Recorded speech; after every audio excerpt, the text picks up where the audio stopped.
Welcome back, everybody. This is another episode of Conversations on Anarres. I'm Dr. Joseph Orosco. I'm a professor of philosophy at Oregon State University, and I'm the co-director of the Anarres Project for Alternative Futures. The Anarres Project is a forum for conversations, projects, and initiatives that try to imagine a future with alternatives to exploitation, domination, war, and empire. And one of the projects that we maintain is this vlog, Conversations on Anarres. Today I have a very special, honored co-host. This is my co-director of the Anarres Project, Dr. Tony Vogt.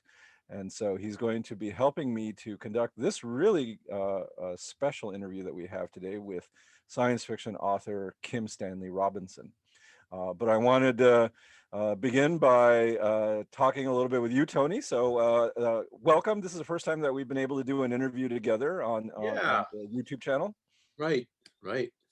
Um, I wanted to just do this a little bit because part of the reason that we have the opportunity to talk to Stan today is because you were really instrumental in bringing Stan back in 2014 to Oregon State as part of a symposium in which he did a reading with Ursula K. Guin. So it was a packed room. I remember, right, over 2,000 or so people came in to see both Kim Stanley Robinson and Ursula K. Guin. And a lot of that had to do because they are friends of yours. Yeah, I know Ursula. I grew up reading Ursula like a lot of people did, and since the 1970s, I've been reading her. And Stan's work too has been really important to me. Uh, Ursula and I got to camp out together with a group of philosophers, writers, and scientists on Mount St. Helens Yeah. for 4 days on a ridge right below the caldera, just thinking about the questions that being at that site would bring up for us. Right. And during that time, we took a lot of hikes together, and that's a good way to bond with someone. Yeah. So then after that, and that was in 2005. So after that, I saw her a number of times. We got to go back up to Mount St. Helens together. And I knew that she held Stan's work in high regard, and I did too. And so this idea came up, like, let's have them both come Mm. to this conference. But what they chose to do was really memorable. You probably remember this, right? They chose, instead of doing a reading of their own work, they chose to read each other's work Mm-hmm. and talk about it. Yeah.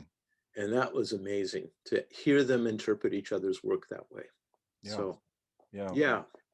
No, I've seen Stan talk in different presentations that he's done about that meeting that he had with Ursula in 2014 in Corvallis here, and that how really special it was to him. And I think it was the last time that he saw Ursula. Yeah. My last image of that event was at the end of the night after everyone was gone. It was Stan, Ursula, you, and your partner, Lisa Gonzalez, walking together back to the hotel. And so that image was like sort of Oh, seared into my mind about the four of you sort of walking away together. And that was the first time I had a chance to meet Ursula because of you again.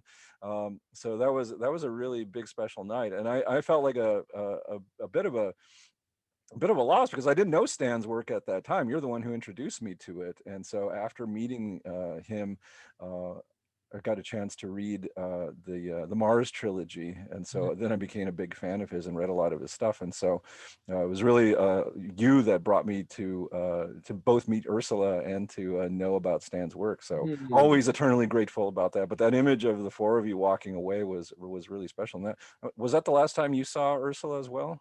yeah, it was. Mm. I talked to her on the phone and we emailed, but that was the last time I saw her in person. It's Yeah. the last time I saw Stan too. Oh, So okay. Okay. it'll be great to see him, even if it's over Zoom, right? Yeah. Well, this is a special time. We're going to talk a little bit about his new book, Ministry of the Future, and the sort of ways in which he envisions science fiction as being a bridge to more utopian futures and the possibility of social change. So I'm looking forward to the discussion with him. And how very apt that the Anarres Project for Alternative Futures should bring him on to talk about the novel Ministry for the Future. Yeah, no, this should be a good Alternative conversation. futures. How do we get there? And he's Yeah, really interested in this question and how we get there. Not yeah, just like, can you imagine the perfect world where we want to be, but how do we get from here to there? So you know. that's really different, I think, about this novel than other kinds of novels that are usually called utopian. Yeah, right, exactly. Because he's particularly interested in this kind of question, right? I mean, he's sort of, from what I've seen him talk about in other places, where he's less interested in doing the imaginative work of what the utopian ideal looks like and how it would work, but building that bridge over what he calls, what is it, The trench. the trench Yeah. of reality to the utopian. Yes, yes. And he reminds us through this book of the dozens and dozens and dozens, hundreds of really good ideas and projects that people have already started on the ground. And he asked the question, how can we look at the institutions and technologies we already have and figure out how to repurpose them, Yeah, right? To move toward that world of social justice and ecological sustainability. So, right, right. No, this should be a good talk, so I'm looking forward to it. yeah, me too. All right. All right. Well, here we are with science fiction author Kim Stanley Robinson.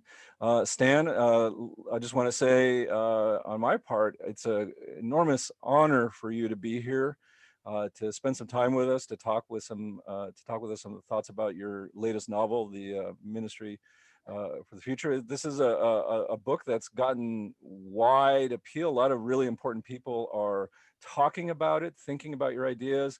You're being renowned as the science fiction author to be reading at this moment. So congratulations on the notice and the acclaim on this really important work that you're getting. Well, thanks a lot. It's good to be with you guys and back in the Oregon State um, intellectual communal circle again. It's been so productive for me and a pleasure through the years. So it's good to be back. And yeah, I'm thinking now that the Ministry for the Future filled a desire that people had for a story like this. And there aren't that many out there that um, present a kind of a hard-won best case scenario. And then secondarily, I'm realizing now that there's an awful lot of people on this earth that already think of themselves as working in some kind of a ministry for the future. And so when they see this book, they think that it's about them, and they're right. So that has also been a factor in its success so far. That's great. Yeah. Well, we want to thank you because we were just talking before that you came on that how what a great experience it was when you and Ursula were here in 2014, and I was telling Tony how that was my introduction to your work, and one of the last times that I think we saw Ursula um, before she passed away, and so it was just really a really great experience to have both of you here to share that, and thank you for the ongoing community. Well, that was one of the greatest 3 days of my life because I flew to Portland from Chicago in a single day. I went Davis to Chicago, gave a talk, flew to Portland. And then I picked up Ursula at her place, had lunch with her and Charles, and then drove her down in a lashing rainstorm to Corvallis. And then we did the event there, which was, her crowd, a great crowd. And I'm glad the YouTube of it exists, but it doesn't capture the energy that was in that room. And one of the greatest professional events of my life, for sure, where we read from each other's work as well as our own. And then the next day we drove back, kind of hopscotching up country roads back up to Portland and laughing a lot, talking in the car. And I think that's the last time I saw her in person also, and Mm. had made that effort. But without Oregon State and the invitation from the Spring Creek Project, I wouldn't have had that opportunity. So I owe you guys a lot.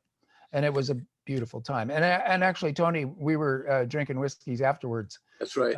at the hotel bar in that evening, and you could see that Ursula was in a warm and cheerful mood. Absolutely. Absolutely. Yeah, that's a treasured moment. Yeah. Well, good. Why don't we go ahead and get started? Okay. So Stan, for over 40 years now, you've been thinking and writing science fiction and about science fiction. And your dissertation for your PhD was about Philip K. Dick. You had a long relationship of mentee and friend with Ursula Le Guin. And both of them were writers that really pushed the boundaries of the genre to think about social, cultural, and political impacts of technology and paths toward the future. So could you talk about how these two figures influenced your approach to thinking about the future? Yes, it would be my pleasure. They're both California writers. They were both at Berkeley High School at the same time. I Huh. think Ursula was a senior when Phil Dick was a freshman, and they both say they never met. They had a correspondence later on. But I think of them first as California writers, although Ursula became an Oregon person. But as a Southern Californian and reading science fiction when I was young, they were major forces in the field at that moment, and both struck a chord in me. Phil Dick was a kind of a surrealist, and my advisor at UCSD, when I said I wanted to write about science fiction and I was doing a PhD in literature, he said, well, go to Philip K. Dick. He's the greatest living American writer. This was Frederick Jameson advising me. So I didn't have any particular affection for Dick's work. I didn't know it at that point. And I went out and I read Galactic Pot Healer, and I said, wow, this is really quite the statement that this is the greatest American living writer. But then I read the rest of them and I saw what Fred was talking about. And there's um, in Dick's work, there's an intense awareness that capitalism is wrecking human relationships in the post-war period. He's always in favor of the little guy, people doing handwork, and he's a leftist and an anti-capitalist, and he's really good at structuring novels. This limited third-person point of view where you follow a cast of maybe 4 or 5 characters around, and when you're in their section, you're in their head.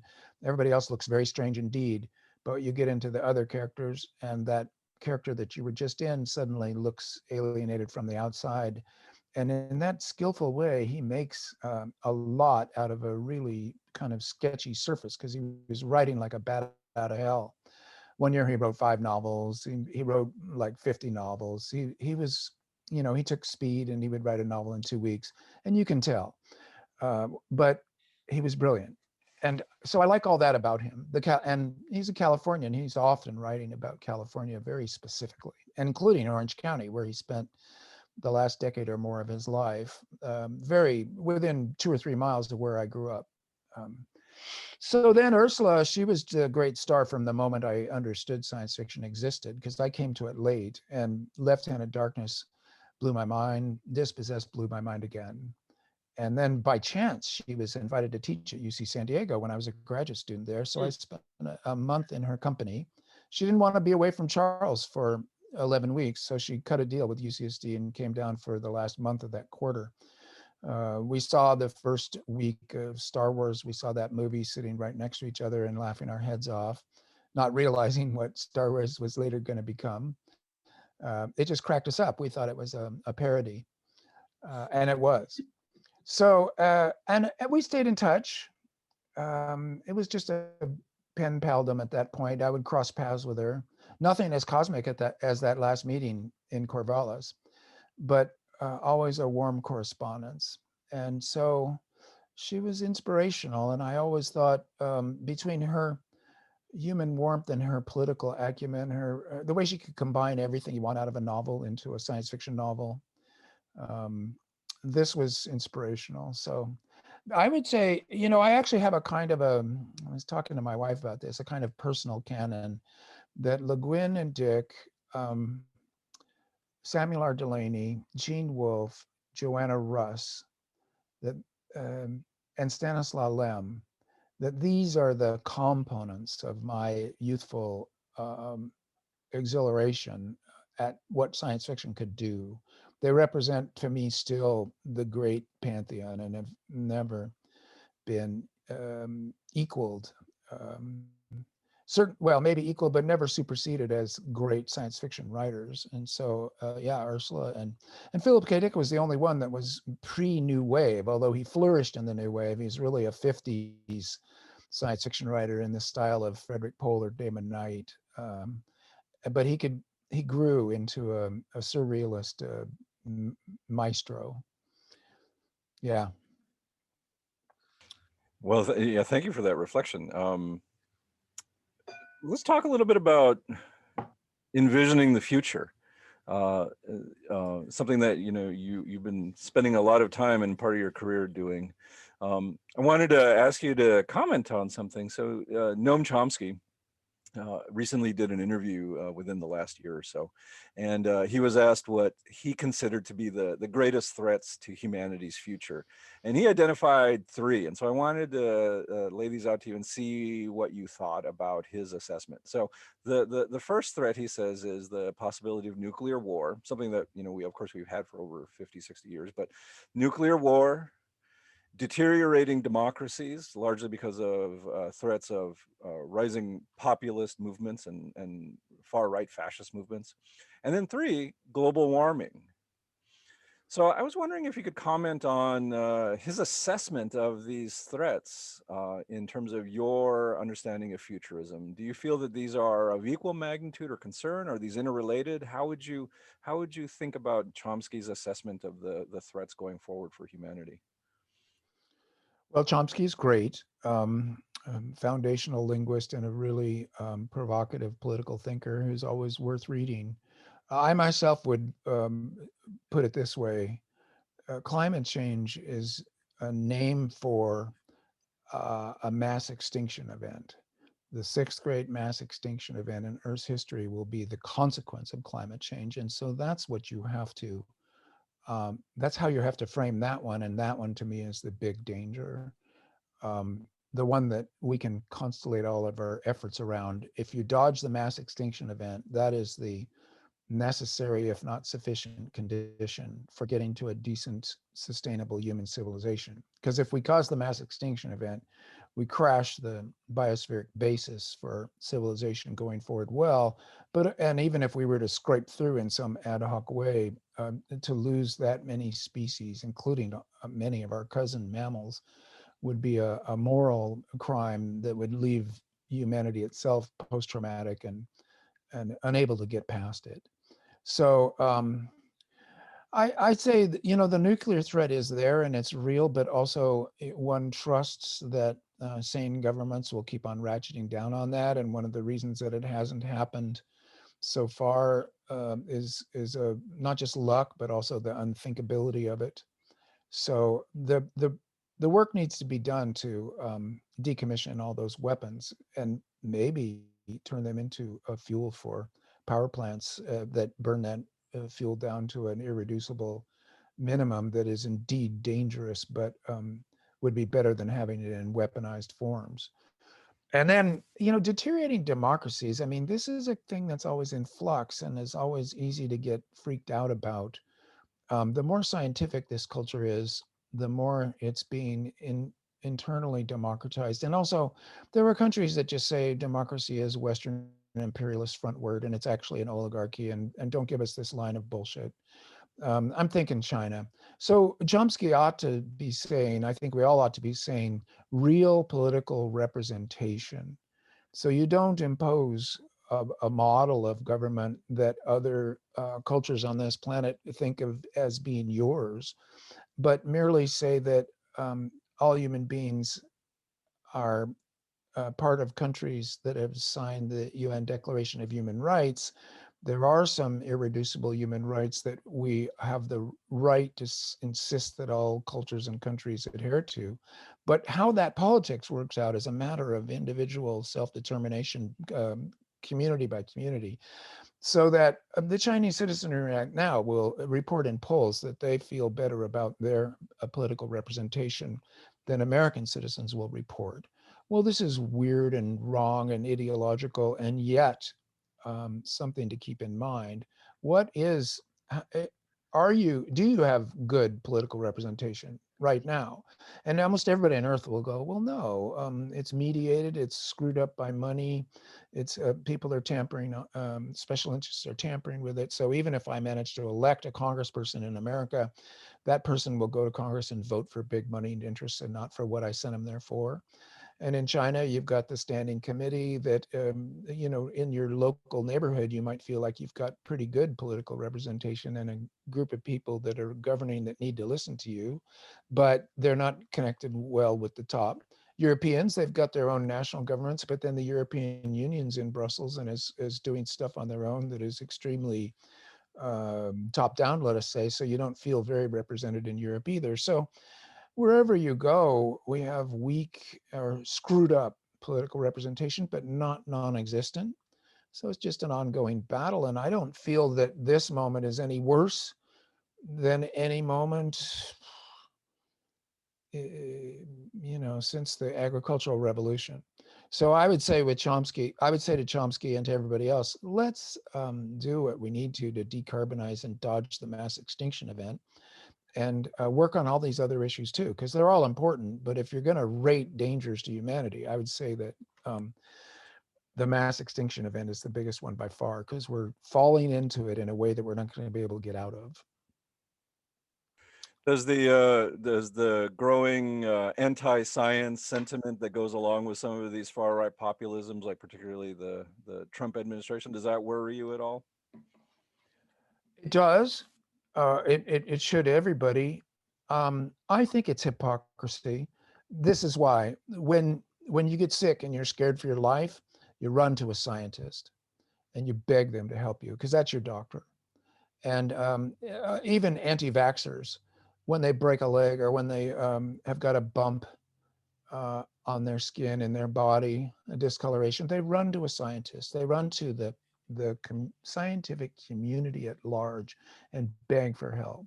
So the underlying, humans are very good at being hypocrites and holding contradictory ideas in their mind at the same time, and we all do that. But that one is a standing contradiction and hypocrisy, where I feel it's a lot of it's performative and is a way of saying we don't like you to the other side in an us-them dichotomy. That there is a kind of tribalism involved, and there is if one tribe says we got to trust the scientists, we got to do what they say, the other tribe has to say, well, scientists are just power mongers and they're enthralled to you and we don't like them. So there are tribalisms and us-thems that are quite worrisome. But while all this talk goes on, science as a human enterprise that's involving, maybe close to 1 billion people, it's grinding along like a tide of human work. And the residue of its work accrues in positive ways for the people that follow. And it doesn't get remarked on often enough because it isn't great clickbait material. All right. That makes sense. That makes sense. Well, let's talk a little bit about your latest novel, The Ministry of the Future. So this is being widely praised by many people as the kind of utopian vision that we need right now to think about the looming dangers associated with climate change, as you pointed them out. And so as part of the Anarres Project, we wanted to pose a challenge to you in a way. There's an essay that by Ursula that I think was most recently published in a collection called No Time to Spare that came out in 2017.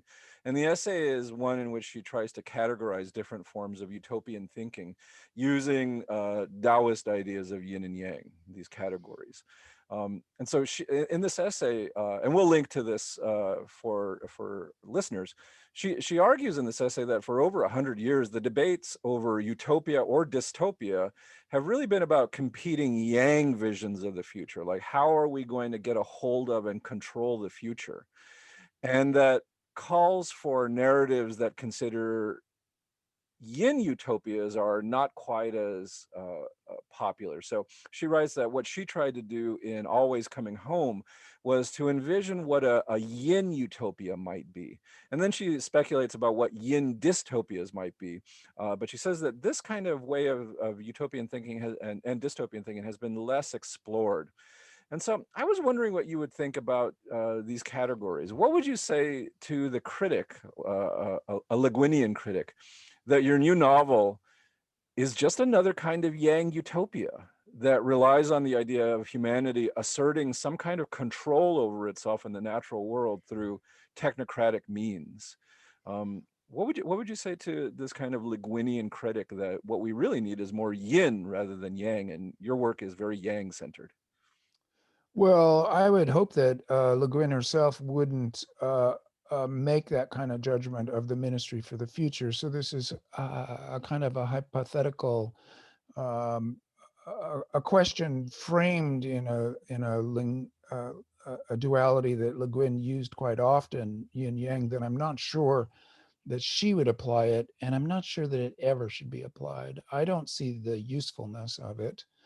Um, Technology includes language. Justice is a technology, language is a technology. And so you have to go into the intricacies of Taoist thought and think about what yin really is and yang without getting into either the gender or bodily forms to talk about metaphysical substances. And here, Utopia is a political program and a spiritual program, sure, but you get there by planning it. You get there by talking about what would be best and then working towards it. So in the ministry, there aren't any heroes. There's not one idea. There's no silver bullet. It's a mess. And it's not a utopian novel. In fact, I love this characterization of it, of the anti-dystopia. Mm. That it is a best case scenario from where we are right now, that if you dodge the mass extinction event, that's our new low bar for what utopia can be defined as. Well, in that context, everybody has to put their shoulder to the wheel where they can find room for their shoulder. And I think Le Guin would be perfectly fine with that approach. I mean, we can talk about this later, the focus on the ministry and the international level, which is one way that I made that novel work. But Le Guin's Dispossessed is a far greater novel than Always Coming Home. And Always Coming Home as a utopia is this thought experiment that says that if 95% of the world's population died or disappeared, and then we went all back to Paleolithic, especially native Californian, indigenous Californian lifestyles for that vanishingly small proportion of the human population that exists right now, and then supported it by computers that we don't know how they're being supported, built, programmed in this neo-paleo. So that Always Coming Home falls apart formally and in terms of form and content. It's a misfire. I never said this while Ursula was alive because I didn't want to make her mad at me. But the thing is, and I can say that because The Dispossessed is really one of the greatest utopian novels ever written. And it's the first great utopian novel ever written. It shows how those two genres, as disparate as they are, can be knitted together into one great text. I just reread it. It holds up fine. Maybe there's some yin yang discussions to be had there. But since you guys are the Anarres Project, it's, I think, really useful to talk about Anarres and to look at Dispossessed again, like on an almost annual basis, to see lessons there. For one thing, it's not a anarchist, even though she called it that. It's almost straight socialist because of the Div Lab. So she talks about the Div Lab, it's capitalized, the D and the L, the Div Lab, over and over again. And it's a science fiction neologism. You're thinking, what the hell? And then you realize that it's the division of labor, because Anarres is a technological civilization. They have to have a varied expertise amongst their citizens and a division of labor. So to organize the division of labor, they have a capitalized division of labor. It's a Ursula joke. She liked jokes like that, wordplay. Once you get division of labor, you don't have anarchism anymore, and you have a kind of voluntarist, a socialist, maybe anarcho-syndicalist. You have a very complex a political invention of Le Guin's own and a meditation on socialism as opposed to the kind of late 19th century imperial capitalism that you see on Urus. And the huge success of Anarres in political terms is the complete ending and erasure of patriarchy. It's a feminist utopia. And whatever the details of the politics there of how they happen to run Anarres with its scarcity biosphere, well, that's not as relevant to the impact of that book as the omnipresent feminist lack of patriarchy, the end of any kind of importance given to gender or sex in Anarres. And she does that without ever pointing out much of it, except for Shevik's experiences with women on Eurus and his intense discomfort at the genderized world that he experiences in this late capitalist place. So awesome achievements. And I don't think they have that much to do with this yin yang distinction. But it's always worth thinking about her novels as models for thought. And I know that's what you do with your project. Yeah, it was interesting. I was looking at there's a question that she asks at the end of that essay that's really interesting. She says, "At present, we seem only to write dystopias. Perhaps in order to be able to write a utopia, we need to think yinly. I tried to write one in Always Coming Home. Did I succeed?" And your answer would be, "Not quite." Yeah. Um, Well, the form of it is almost as much a project problem as the content. It's famous that utopias have the great trench. This comes from Sir Thomas More's, that there is a clean break and you get a fresh start. Well, that's always a cheat because we never are going to get a fresh start. So utopias look highly like thought experiments that are too clean because of that fresh start. And Always Coming Home has a huge one. And Anarres, of course, you get exiled off to a moon and allowed to do what you want. You get your fresh start there too. One of the things I'm trying to do in my work in Ministry for the Future and a lot of my novels with their utopian cast is to not allow a great trench, but to show utopian conditions coming out of our moment right now, the bridge to utopia. Very important. But to get back to form, Always Coming Home is modeled on her father's great book, Alfred Kroeber's Handbook of the California Indians. It's an encyclopedia of how people live in this utopia in the future with a strand of narrative running through it as a braid that keeps getting braided in. But the problem is that the encyclopedia aspect of the book has overwhelmed the strand of narrative, which breaks under that strain. And you get something like the Dune Encyclopedia without Dune. Well, that's just not a good format for a novel. And I've skated very close to doing stuff like that myself. But it's an object lesson in how novels can do lots of things. But if you're going to structure a novel in the form of an encyclopedia, you have to work your butt off to make sure that the narrative and the characters stay prominent in the reader's minds. Well, that's maybe a good place to wanted to ask you this question, that some critics have looked at the Ministry for the Future as the solutions proposed are very top down and bureaucratic and technocratic. I myself see it much more mixed than that. But some people have said they really miss that emphasis on grassroots movements and as incubators of ideas about the future and so on and so forth, although I did see that in Ministry for the Future. But I was just wondering if you had a chance to respond to those critics, what you would say about that. Maybe talk about the emphasis on the international aspect of which in a global catastrophe, it seems evident to me, but if you could talk about that. Sure. Well, we're in a nation state system with widely distributed political power over the commons. And so there's a global biospheric commons that we all share together as animal creatures, where the power of what to do with that commons, including heavily damaging it to the point of if we get higher ocean acidification, or if we put too much more carbon into the atmosphere, we could cause a mass extinction event. So the problem is global. The political system to deal with it is broken up. And I'm all in favor. It has to be everything. What I talk about now is all hands on deck. So there needs to be a bottom up. Everybody needs to be working on their town and their biosphere, their bioregion, their watershed, of course. But then, like, say that's the only thing. People concentrate on that because they hate concentrated power, because they're anti-authoritarian, because top down has often been bad. Then they say, well, look, you can't trust anything. Let everybody do their bottom up thing. But the problem is that in neoliberal capitalism, the good local efforts get bought and eaten, and then they're useless, and nothing happens, and the degradation continues, and we get the mass extinction event. This is what I object to in quite beautiful books by Naomi Klein and others. I see a great local movement in India, and then there's a great local movement in Corvallis, Oregon, and a great local movement in Davis, California, and they're all doing such great work, and they're all getting eaten.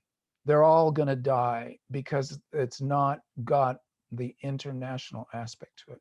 So naturally, I got interested in the Paris Agreement. Every nation on earth signed that, and it's a treaty in which everybody's agreed, let's decarbonize faster than would be natural under the usual capitalist churn, because we need to dodge the mass extinction event. And if you want to organize a novel and keep it less than 2,000 or 3,000 pages long, which I've done that too, but I didn't want to this time. I wanted to write a novel with characters, but I also wanted to describe the next 30 years going as well as you could still believe it, which means not that well, because we're in a bad spot. But I wanted to present some kind of best case scenario. And so I organized it around the Paris Agreement, which is toothless, and it's only calling for about half as much as the carbon reduction as we actually need. But what else have we got that's better than that? Nothing. And I'm saying that with full certainty that it's the case. The Paris Agreement is like a science fiction utopian device that if I had made it up in a novel in 1995, people just would have laughed at me. Like, oh God, he's such an optimist, which means he's such an idiot. That can't happen. That will never happen. And then it happened in 2015, and is an event of world historical importance, and a place to hook your hopes, and a place to organize your novel as a formal structure.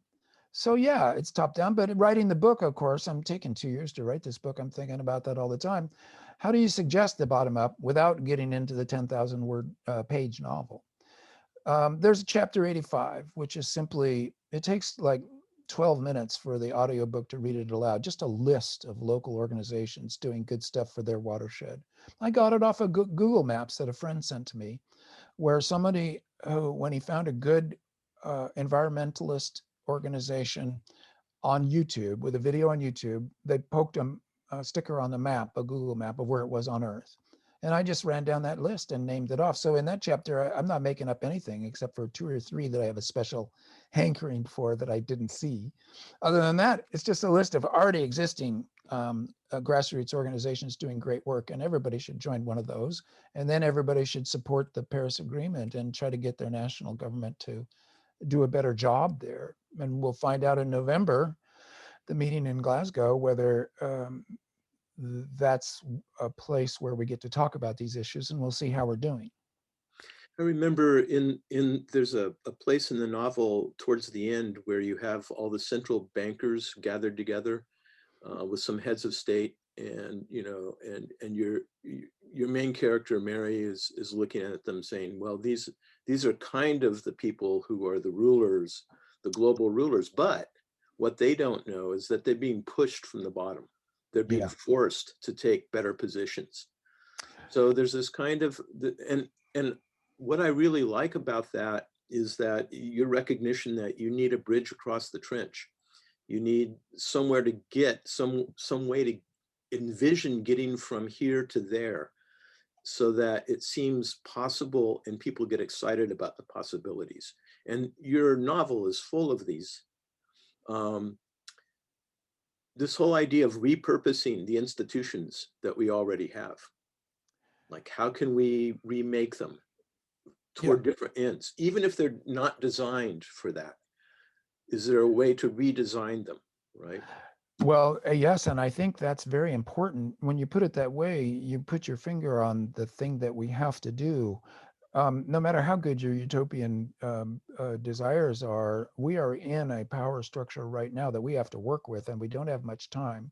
So the idea of revolution or a world revolt or a complete change of how we run things is so unrealistic that the bridge isn't there. You have an internal mental great trench that you aren't acknowledging, and it's just a hope that you throw away. The systems they have right now, what I'm interested in is the central banks, because they control, they have a handle on some of the money supply in ways that could be create good tipping points or leverage to better action. In capitalism, capital goes to the highest rate of return. Saving the biosphere is not the highest rate of return. By a simple equation, you see that we are doomed. We're in a capitalist system, and it will not do the right things. It won't pay for them, pay for the human work and for the infrastructure. So how do you quickly change that? And this is where people's imaginations fail them, and they say, well, we're just doomed. Many young people, many well-educated people, many scientists even will say, well, we're doomed. We're just playing out the end game, and the people are often quite hopeless about the human future. But say you want to hold to hope and figure out a way. So the central banks, what if the highest rate of return went to doing good biosphere work? So then you make a concession to capitalist reality, which is not one that I want to make or hold to forever in history. But at this moment, you say, we need to pay people to do good biosphere work and punish people for doing biosphere destruction. So there you use incentives, as the economists would say. You tax the hell out of bad work. You regulate the hell out of bad work. Sharply progressive taxes, and then also the carbon coin, which is an idea I ran into in the literature, that if you sequester a ton of carbon, you get a carbon coin. It's a fiat coin. It's not a cryptocurrency made up by private individuals. It's backed by the central bank so that you could trade it for US dollars. Then you're getting paid for doing the right work rather than the wrong work. You can make a living at it. You don't have to be virtuous. You can make your living at it. And in the already existing world. So I portrayed that happening, Ministry of the Future, with a lot of pushback and a lot of struggle and Sturm und Drang. I mean, it's a novel, and it seems like it's going to be a hard sell. Already this year, like since the book came out October 6th, central bankers and governments of the World Bank, the International Monetary Fund, Christine Lagarde at the European Central Bank just last week, the Federal Reserve of the United States, they're all saying we have to price the burning of carbon, we have to pay for the decarbonization and for the escaping of the climate change mass extinction event. This is 2021, and we're already seeing, and also here's what the bankers are saying, the central bankers, our only job is keeping prices steady and hoping to help employment. We would like to save the world, but you have to tell us to do it.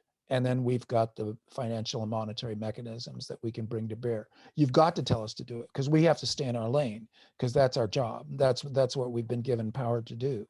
Enormous power, but within its lane. And now we see already with the Biden administration, what they're calling for and what all these central bankers are saying, is there's a really dynamic. Michael Mann says that it's a tipping point, like they used to talk about climate tipping points, but a political tipping point, a financial tipping point, where we seem to be falling over into a new awareness that we got to deal with this problem, and that it will actually be a way of creating full employment at the same time, because it's going to take a lot of people to execute this sharp maneuver. And if you get paid for it, people will do it because they'll be doing good work. So it's astonishing to me that I finished this book I finished it about a year ago. I finished it in January of 2020, right before the pandemic hit. So it immediately became obsolete. But that happens all the time to science fiction texts. I didn't worry about that because maybe I was writing about the next problem, or the problem for which the pandemic was teaching us lessons.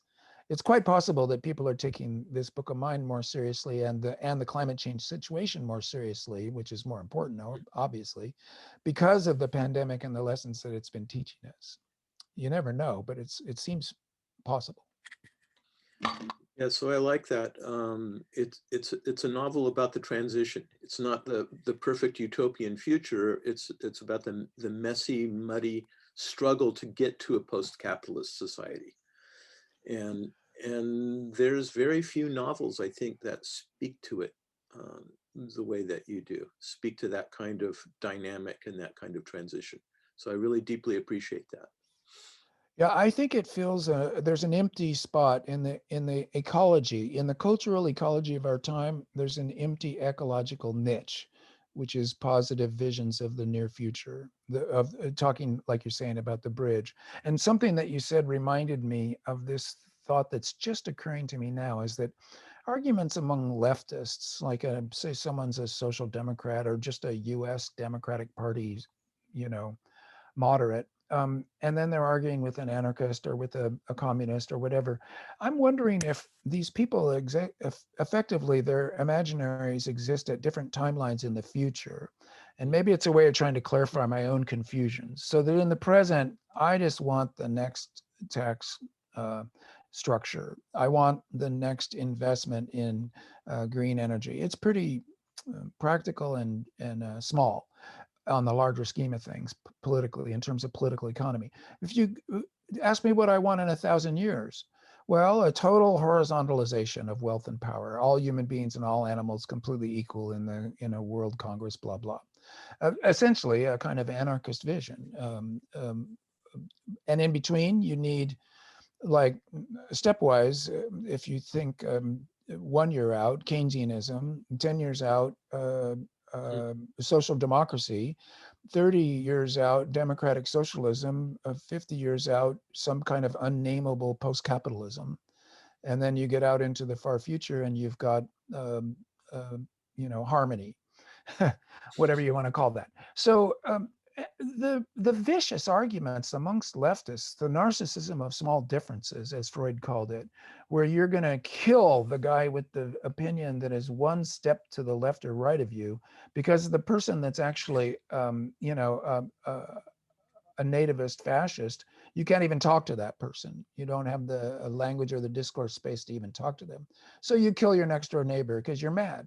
And everybody, and your neighbor's mad too. They'll kill you back. And you see in the Spanish Civil War how that can devolve into a true civil war amongst people who are basically kind of on the same side. And I'm wondering if this is a science fictional time lag problem, that people who are imagining their cultural imaginary is effectively long range. I want justice and peace all over the earth. Well, good. And in 1,000 years, hopefully we'll get there. Or maybe, because I keep mistiming my predictions to the extent they're predictions. Maybe that'll take only 50 years. But in any case, we have stuff we have to do right now that's a lot less visionary, but let's not fight over it because the front is broad, as they used to say in the old leftist talk in the 30s. The front is broad. And if you keep that in mind, you're better with your allies than we usually are with our allies. So I like this discussion of your work as a bridge and repurposing institutions now for different ends to sort of do that kind of stage of development.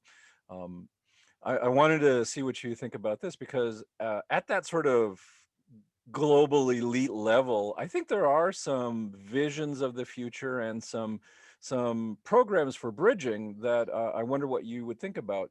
So here what I'm thinking about is there's been a lot of talk in the past, say 10 years or so, from folks like Elon Musk and Jeff Bezos that are, you might call them escape fantasies from the problems of humanity, right? And so there's talk about colonizing the moon or going to Mars or some other sort of far off stellar bodies as solutions or ways of dealing with the kinds of difficulties that we've got going on in the world today. And I know that you've criticized these responses by these elite folk as unrealistic in a variety of your novels, like Red Moon or Aurora in the past 5 years. So I'm wondering, these folks are offering some kind of sense of a vision and perhaps a bridge. They're trying at least, developing their own space programs and so forth for thinking about how to move the future forward. I'm wondering how you would think about your sense of the future and the bridge as opposed to these kinds of global elite bourgeois capitalist kinds of visions of changing and repurposing the future going forward now. How would you say that the Ministry for the Future is different from something like a Musk or a Bezos kind of vision of where humanity should go? Well, I'm not sure. Distinctions have to be made, especially with Musk and Bezos. They're complicated individuals. Um, when the internet got invented and blew up to become everybody's sixth sense and a part of daily life, the first person or company to make a good search engine was going to get rich. The first person to make a good store was going to get rich. The first person to make a secure way of payments over the internet was going to get rich. So you got Google, you've got um, Musk, you got Bezos, and then the people who make the actual machinery, the screens, and the software. You got Microsoft, you got Apple. The first global village where everybody can find all their old friends from when they were children, and then you get your Facebook, I guess, which does the least of all of them, but is easily as big as them. And same with Twitter. So these people are not, they're not geniuses. They're not like Einstein. They're not even like Thomas Edison. They got the right place with a good enough device at the right time, and then it's a question of increasing returns for the most successful thing, because you do need these things work best when they are global systems, and so there's a quick rush to the global system, and suddenly you got these rich people, and you don't have a proper tax or antitrust structure being applied to them such that they get normalized to being like everybody else, and you get another Gilded Age group of people, and they're just individuals.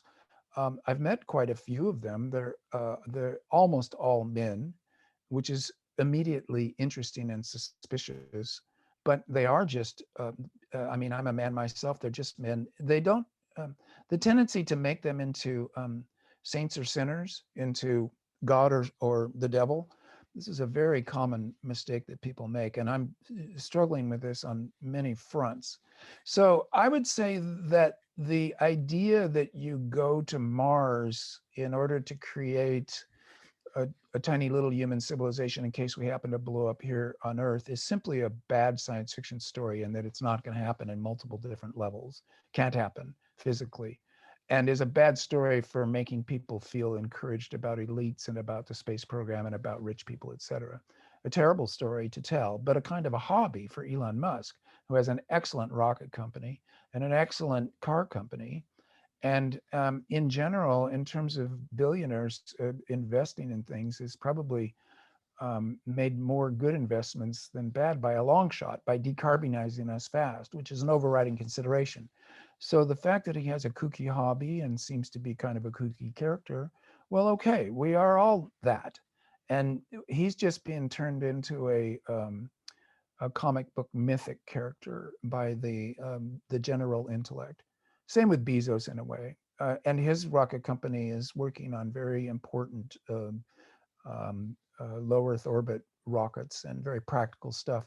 And space science is an Earth science. So I'm pro space science. I like it when it helps us on the Earth project.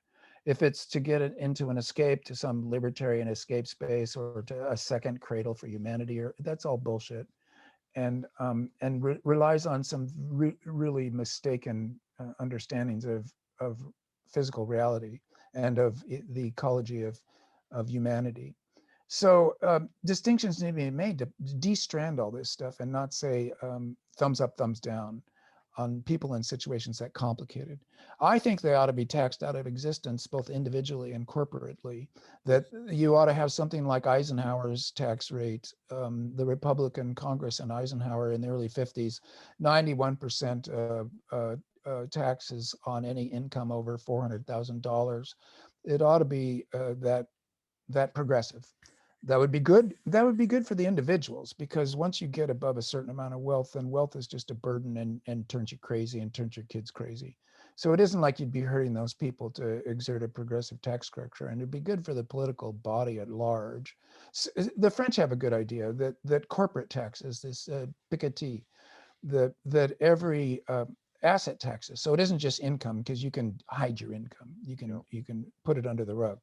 But assets, if they are measured right and taxed at a progressive amount, so the bigger your company is, the more your company gets taxed every year for its asset base and its land. Well, at that point, they'll all start breaking themselves up like an antitrust pressure, because the smaller they are, the less taxes they'd pay, and their lawyers would advise them to break up and become co-ops. And in other words, you could legally push the system around in ways that would make all of this a little more sane, a little less Gilded Age, and a little better going forward.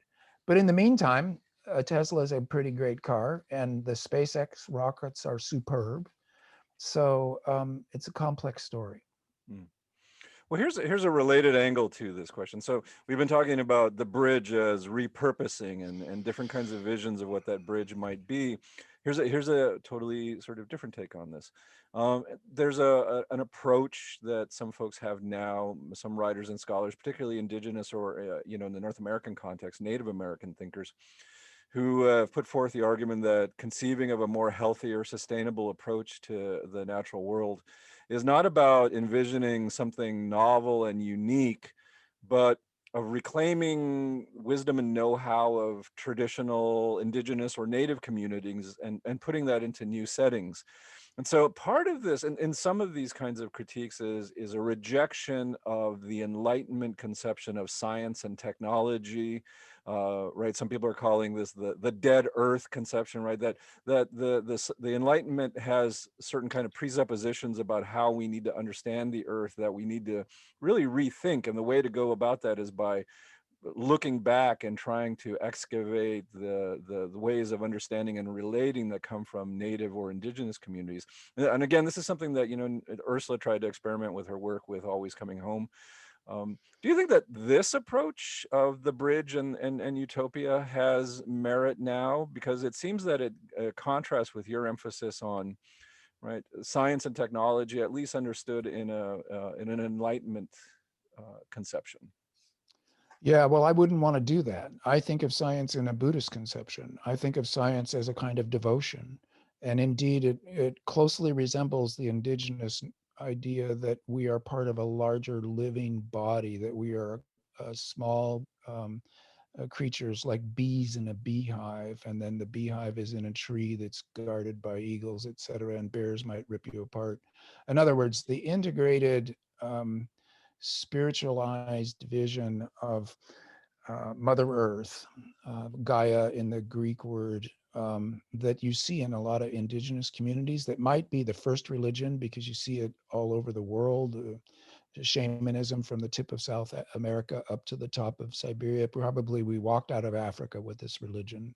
And the indigenous people of North America are a somewhat special case because they were isolated. They came here in 20 to 30,000 years ago and had these two giant islands to themselves, and the kind of bashing around and constant war and disease spreading of the old world. Here they had their own wars, their own diseases, but when the old world crashed into them, they were devastated, and then genocide followed, and dispossession, as Ursula would put it, in the settler colonial moment. So there are many strands again to destrand here, and like the indigenous population of America was big, but it wasn't as big as the human population is now. And so their attitudes, I think, need to be relearned. The humility, the biocentrism, the not making too much of humans, since we are small, puny creatures that could get crushed. And that sort of a sense of the holiness of or sacredness of the whole, rather than the anthropocentric, what you're calling the Enlightenment view, the kind of, but it's also Judeo-Christian, that the natural world is there to serve you, that you're the master, that you're metaphysical, that you're a soul, that you go ahead and do anything you want. Maybe you're stewards of the earth, but if you decide that means that you want to burn it down, you get to burn it down because you're the only thing that matters. Well, it'd be better to go back to the indigenous view, of course. But it's not the total solution, because now there's 8 billion people on this planet. And if you make a dichotomy that says that, well, science is instrumentalist and makes the earth into a dead thing, when language is a technology and justice is a technology as softwares, then really you're missing the boat. It's a philosophical or religious distinction that you want to make here, saying you're part of a whole. Humanity isn't the most important thing. Life on Earth is the most important thing. Well, now this is already controversial. There are indigenous people who will say, well, no, no, no. I mean, you have to pay attention to me. I was dispossessed here. Who cares who cares if John Muir saved the sequoia trees from being all cut down, saved the bighorn sheep from being exterminated and killed because he cared about the High Sierras being devastated by white capitalist destruction, and he fought that. Who cares if he did, because he didn't care about me, the indigenous California Native Americans that were already devastated when Muir arrived. And so there gets to be a certain kind of anthropocentric viewpoint amongst modern day descendants of the Native Americans, where people doing good work will get attacked because their good work was at another part of the front. So they're taking chisel to knock off the name of Ursula's father, Alfred Kroeber, at UC Berkeley right now, because Kroeber did some stuff that is highly questionable by today's value systems.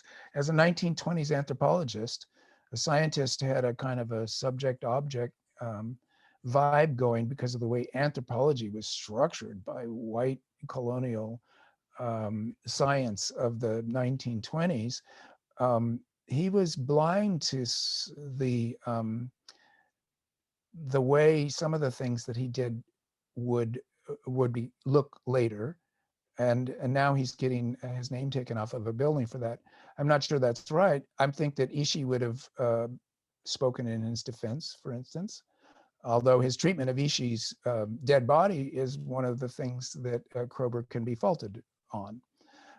So all these questions are so complex that if you're going to be accurate, or if you're going to be useful, it's helpful to get into the granular detail and do history and do biography and do ethics and always historicize, as Fred Jameson said.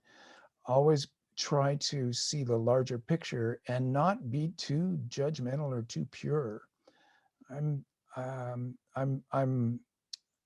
diving around in the incredibly complicated emotional matrix of these controversies because of an instinctive sense that John Muir was a good guy, that he was not a racist, that he was pro-Native Americans, and that he did a lot of good for this Gaia world that we're in now. So that for him to be thrown under the bus, I mean, it's of all the cases that I'm aware of right now, and there are quite a few of them, the re-examination of past practices.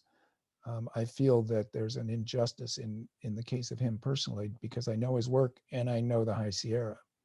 So this is a long way of getting around to it, but let's say that there's something deeply right about pointing out that indigenous religion value of worshiping the earth and all its creatures is right, but that science is not the opposite of that.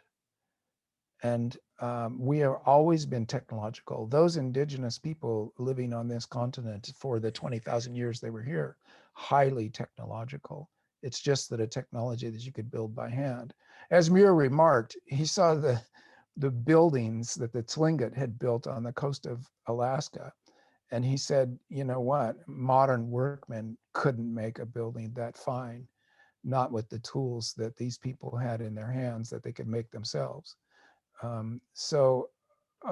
It's best to dive in. This is why I'm a novelist rather than a person with a Twitter feed. It's best to dive into the full deep texture of all these questions and try to find what's good in them, and also not be too pure. This is a mongrel planet in a mongrel cosmos. And we need to be accepting of all kinds of difference and diversity, including the diversities that create complicated questions like this.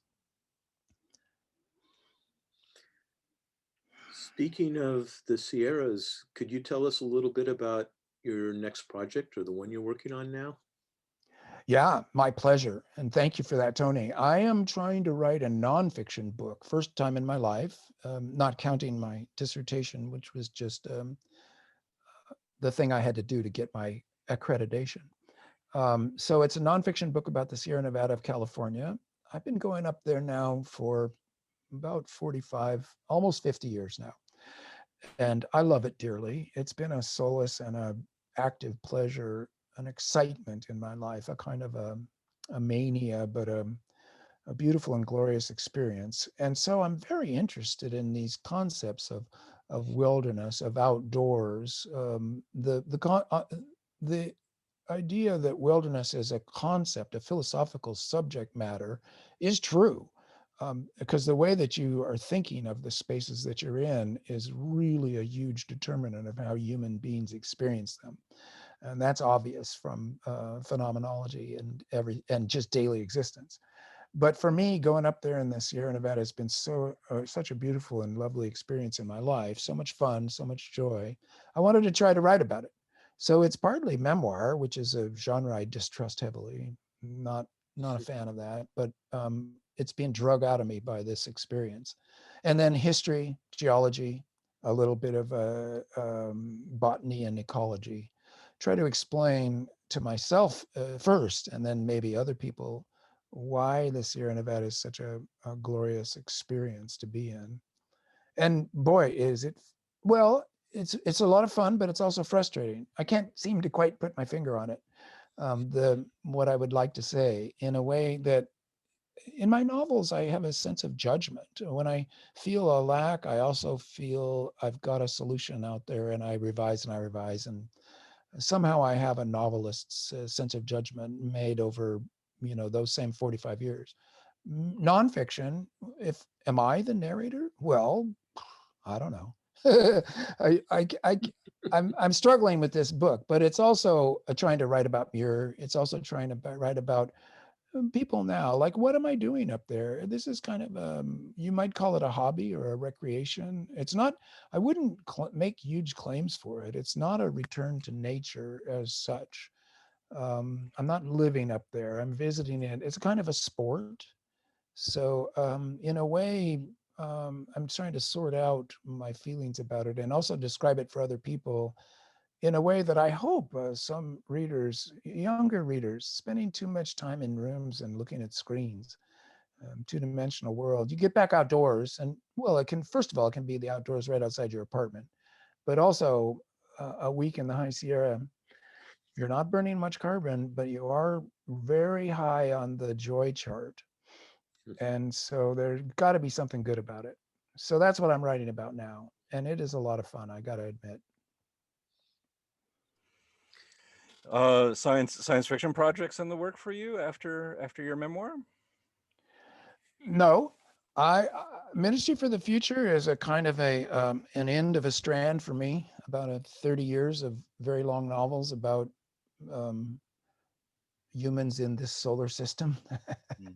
And I would hope for more, but I'm thinking short novels, maybe more focused on individuals. I'm trying to hit also the empty spots in the science fiction armature of tropes. In other words, are there any science fiction stories that I'm actually interested to tell that I haven't told yet? And really, I'm not immediately coming up with any. So I've got a few ideas, and I'm talking it over with my editor. I don't want to stop writing novels, but I do want to stop writing these big, long novels that can be mistaken for worlds or massive, immersive, historical experiences. I don't think, I think Ministry represents the end of a certain vein in my particular mind. And well, to change metaphors, I'm waiting for the well to refill. And if it refills, great. And if not, I'll just go up in the Sierras and fool around. Well, maybe some of our listeners can join you up there based on your advice, right? Is to get outside and look at Gaia. Well, it's a lovely thing to do. And the reason I focus in on the Sierras is because I know it best, but there's something quite spectacular about it in terms of its, Muir called it gentle wilderness. I compare it to the other mountain ranges in this world that I know, and it is gentler, less poisonous, less dangerous, less weather hammered, um, so that you can do it without getting yourself killed. And it's quite beautiful. So I would say go to the east side of the Sierra, Highway 395, take any trailhead, go on up and find out what you find out. That's great. Well, I think we should end there with our discussion. So, Kim Stanley Robinson, thank you very much for joining us on this conversation. I've learned a lot from this in particular, but thank you for your work in general, and much well-earned success. For the latest work, but also for your body of work and for the perspective that you bring. Much gratitude from us. Well, thank you for that. And I want to say thank you for the Spring Creek Project, for Oregon State, and all that you're doing there. It's a great node of this global civilization we're building. It has the right values and it's beautiful. And it gave me that Ursula weekend. So thanks to all you too, and hi to everybody up there. Okay. And thank you, Tony, for joining us this time. Look forward Oh, yeah. to some more conversations with you. That'd be great. All right, and thank Stan, you. I just want to say to Stan that you've had, since the novel came out, you've had so many surprising, wonderful discoveries of where that novel is meshed with other projects and with other people. And I hope that continues. I mean, it's already a bridge. So. Yeah, the people doing this good work, they like having their story told in some larger way that projects a future where what they're doing matters. So yeah, it fills a need, a desire, and I'm sure that'll continue and be a stimulus to further good work. So I'm happy and hopeful that we will. I must say, though, maybe this is just a rebound effect, like in Catch-22, where things go bad for 550 pages, and then on the last 5 pages, Yossarian is cast out into freedom. But in this last couple of weeks, second half of January, so many good things have been happening all at once. There's a certain euphoria of maybe we will get our shit together. So we can hope and we can work on it. So. Great. Thank you. Thank you for the conversation. You betcha. And thank you all for the conversation with us today, spending your time with us. If you'd like to find out more about the Anarres Project for Alternative Futures, you can find us on social media, on Twitter, on Instagram, and on Facebook, or you can contact us through our website, which is anarresproject.org. Thank you very much. Leave some comments down below. Let us know about what you think about the conversation that we've had here with Stan Robinson. And we look forward to contacting and hearing from you as well. So thank you very much. Thank you, everybody. See you all soon, hopefully. Be safe.